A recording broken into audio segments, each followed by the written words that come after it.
So yun mga kabakyard, great morning at muling nagbabalik Greg Salazar ang inyong kabakyard dito sa GG Official TV. So ngayon mga kabakyard, gusto ko lang mag-share sa inyo at ito ay tinanong ng ating panauhin dito sa ating channel. Ay mag-share tayo ng mga konting tips o konting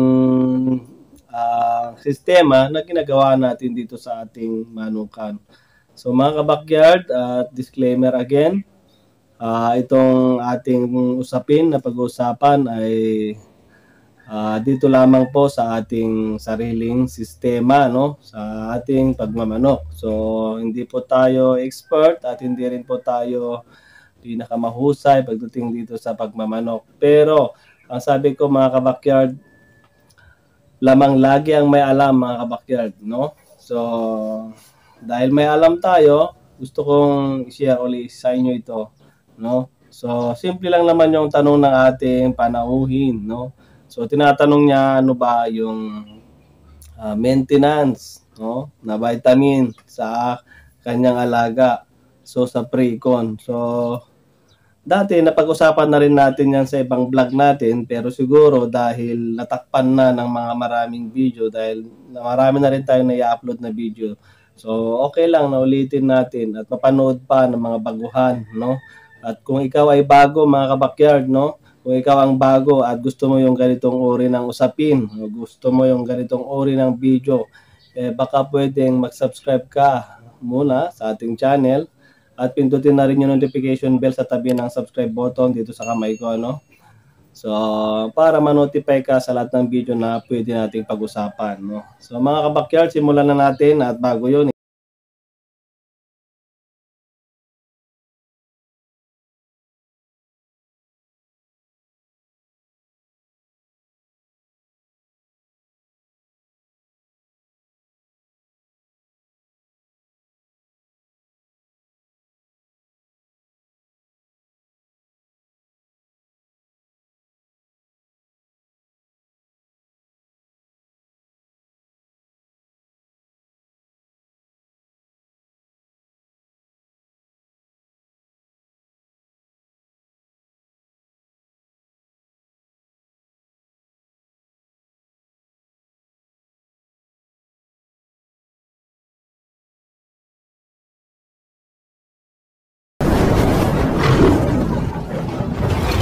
So yun mga kabakyard, at simple lang yung sasabihin ko kung ano nga ba yung ginagamit ko at sarili kong sistema sa pre-con. So mga kabakyard, ang pre-con ay ito yung maintenance na ginagawa natin para mapanatili natin yung ating mga alaga na malakas at maganda ang pangangatawan.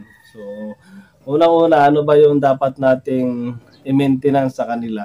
So, kailangan i-maintain natin yung kanilang ganda ng pangangatawan. So, unahin ko yung patuka mga kabakyard. Ang patuka ay may nabibili po tayong mga maintenance feeds, no? Tulad na lamang ng Enerton. Yan. So, Enerton, Propel, lahat po ng maintenance feeds ay pwede nating ipatuka sa kanila. So, pwede rin po tayong mag-mix ng feeds kung ayaw po natin yung mga tinitinda nilang ready mix, no? So, pwede po kayong bumili ng Hagibis, yan, yung super conditioner, at bumili po kayo ng Integra 3000 at crack corn. Ayan. So, 1 kilo, tigo 1 kilo yan. Gagawin niyo, tigo 1 kilo, tatlong klase, pag-halo-haloin nyo. Yun po. Pre-con maintenance na po yun mga kabakyard, no? So ginagawa natin yan pag lalo kung naka-cord na tayo. So naka-cord na yung ating mga alaga. So hindi na to bago sa iba, pero mas maganda mga kabakyard na malaman din ng mga baguhan, no? Walang magaling dito. Kahit pa nauna ka na, natatalo ka pa rin. May mga time na natatalo ka pa rin. So, walang magaling dito, no? So, mas maganda lang siguro na malaman ninyo yung procedure ng mga basic, no? So, nakakalamang lang kayo sa mga lahi ng manok. So, ang tatandaan nyo mga kabakyard, kaya kung kayo ay magmamanok, piliin nyo yung mga lahi na magaganda. No? Huwag kayong bumili ng mga hindi nyo alam yung bloodline. So yun mga kapatid, tumako na tayo sa vitamins. Ano ba yung magandang vitamins na binibigay natin sa ating mga alaga pagdating sa pre-con, no, sa maintenance, no? So ano nga ba dapat yung i-maintain natin sa ating mga alaga? Unang-una yung kanilang stamina, no? Yung ganang pagkain. So mga kabakyard, sa gana ng pagkain ang binibigay ko lang sa kanila ay B-complex, no? Injectable po ang ginagamit natin at yun ay Belamil. Okay? So pre-con Belamil po ang ginagamit ko. At pag ako ay nagko-kondisyon, Bexan XP, no? So ang paggamit ko ng Belamil mga kabakyard ay every Friday, no? Every Friday, nag-i-inject po tayo ng 0.3. Ayan. So bakit 0.3? Kasi linggo-linggo tayo nagbibigay at ito ay maintenance. Iniiwasan natin tamaan yung kanilang atay. No? So may nakalagay doon, liver extract. So bibili kayo ng extramuscular, no? IM. Babasahin nyo doon. May nakalagay doon sa lagayan ng Belamil na IM. Tinuturok natin yon sa laman mga kabakyard. No? So paturo kayo doon sa mga kapitbahay ninyo na magaling magturok. So hindi natin pwedeng i-demo dito dahil magagalit si Lolo, no? Magagalit si Lolo at yun ay si YouTube, no? So bawal sa kanya yung mga manok na pinapakita dito kasi ewan ko. Meron silang emyo yata ni AdSense, ano. So ngayon mga backyard, ano pa ba yung i-maintain natin sa ating mga alaga? So i-maintain natin yung appetite yan. So nasabi ko na, B-complex lang yan mga backyard. 0.3, 0.4 pwede. Every Friday ako nagbibigay. Para hindi kayo makalitan ng oras, mas maganda yung Friday. No? Friday, magturok kayo mga backyard. Tapos ako, linggo mga kabakyard, di ako nagpapakain sa hapon. No? Di tayo nagpapakain sa hapon ng linggo. Sa umaga, papakain tayo. Bakit ko ginagawa? Para mapasting sila at may labas nila yung kinain nila in the few days. No? At nang sa ganun, ma-maintain pa rin natin yung appetite. Isa yon sa mga tips natin na ginagawa natin dito sa ating sistema. Ano? Backyard. So ano pa? So sa pre-con, mini-maintain din natin yung kanilang